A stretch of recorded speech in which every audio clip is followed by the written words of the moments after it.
Today, on how it's made. Halogen bulbs. Making them is a really brilliant process. Cellulose insulation. We bring you wall-to-wall coverage of this construction material. Aluminum ladders. We'll go to the factory to tell you how they get to the top. And bamboo fly rods. We cover all the angles in the story of how they make them. Halogen headlights are a shining example of progress. The halogen bulbs throw cool white light that mimics daylight, illuminating the road ahead. And because they're energy efficient, they don't burn out too often. That's a plus when you're trying to keep your eye on the road. To make a halogen headlight, mechanical jaws load 3 lead wires into a machine. A gripper moves in and bends the wires at the bottom. Meanwhile, a conveyor system feeds little glass rods to a burner.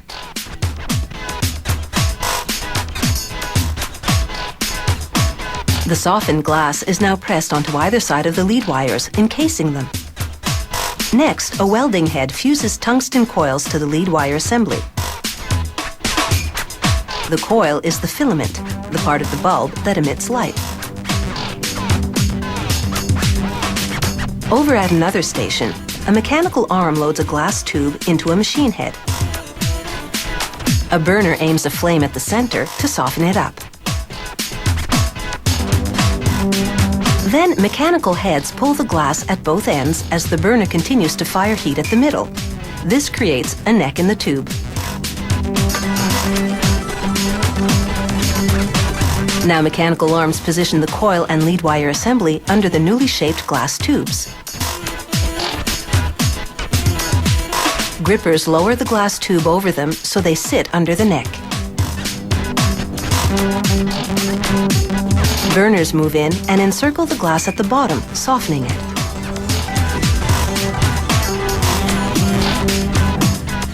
Then a press seals the glass around the lead wires, which protrude from the bottom. Next, a test. An electrode sparks the lead wires. When the capsule illuminates, it means there's ambient air inside that would interfere with the bulb's function. Vacuums at the top of the bulb suck out all the air and contaminants. Then nozzles spray liquid nitrogen onto the bulb. This freezes it inside and out, creating a pressure difference. That change in pressure pulls halogen gas into the bulb from a chamber above. Allowing no time for the gas to escape, burners heat seal the bulb at the neck. The bulbs then cool as they move on a transfer chain. Grippers now load the bulbs into another machine. A pusher moves up and snaps a steel retainer around the bottom of each bulb. Meanwhile, another machine builds the base for the bulb. It pushes electrical contacts into the plastic receptacle.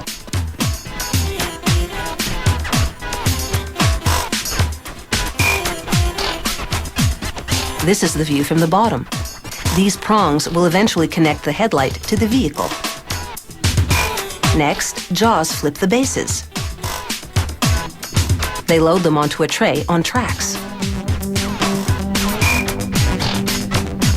The tray delivers the plastic bases to a mechanical arm that installs metal retainers on each one. The bases slide forward and the machine inserts the glass bulbs into them. But it's a loose fit. This machine aligns each bulb to its base. Jaws tilt and slide it into place, then a laser welds it together.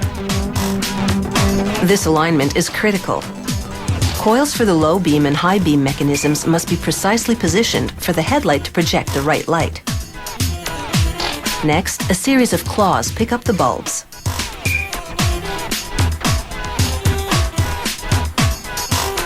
They dip them in an opaque coating. It's called black top because it only covers the tops of the bulbs.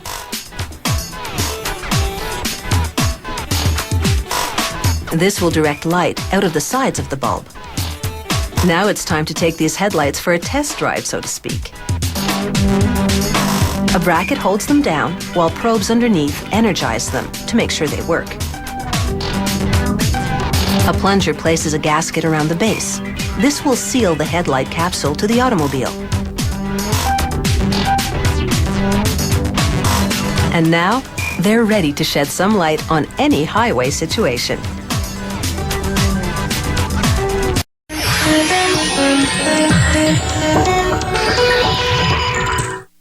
Insulation keeps your home warmer in the winter and cooler in the summer. One type of insulation material is cellulose fiber, made from recycled paper. It's derived from a natural source, wood fiber, so it's non-polluting. It contains no asbestos, no fiberglass, and there's no formaldehyde in it, so it doesn't emit any gases. Like other insulation materials, cellulose fiber has to meet strict government safety standards. One fire safety test assesses what's called smolder resistance. The company lab weighs a sample from the production line, then inserts a lit cigarette in it.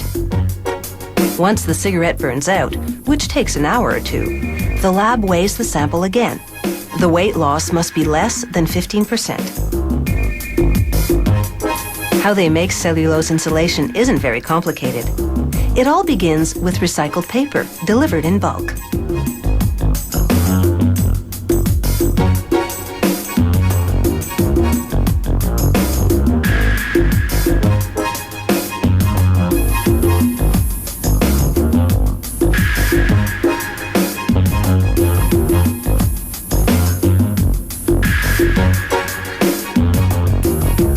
Workers load it onto a conveyor belt, and from that point on, the entire process is automated.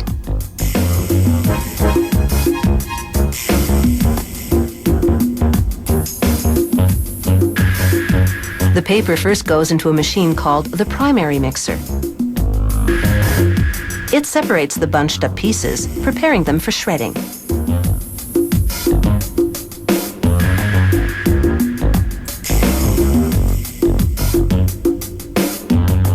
The machine's powerful magnet removes staples, paper clips, and any other pieces of metal.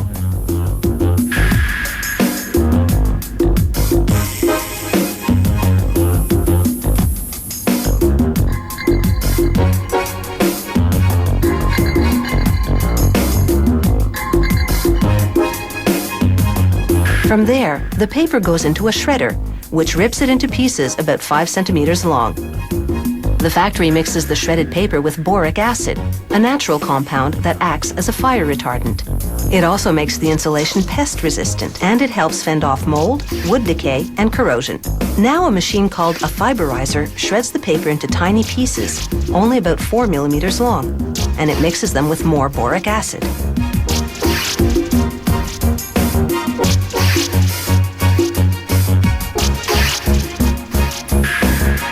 From the time the recycled paper arrives by truck to the time it comes off the line as cellulose fiber insulation, only about 5 minutes have passed. But the insulation doesn't leave the factory before undergoing thorough safety testing. This test assesses what's called open flammability. They heat the insulation to 50 degrees Celsius to represent the temperature of a roof in the hot sun. Then they ignite it. The flame travels, but then dies out, thanks to the boric acid. If that happens within a certain distance, the insulation is safe. Outside research firms also test the product for safety to independently corroborate the results of the company's tests.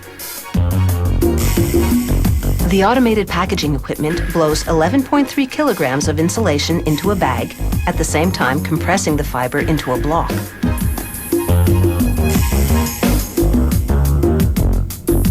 Some types of thermal insulation come as thick rectangular blankets known as bats.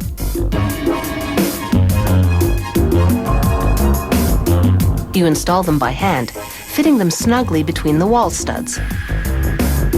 Cellulose fiber doesn't come in bats. It's known as loose-fill insulation. A professional installer has to inject it between the walls. By spraying it in under pressure, it fills all the spaces without any gaps, something that's hard to do with pre-shaped bats.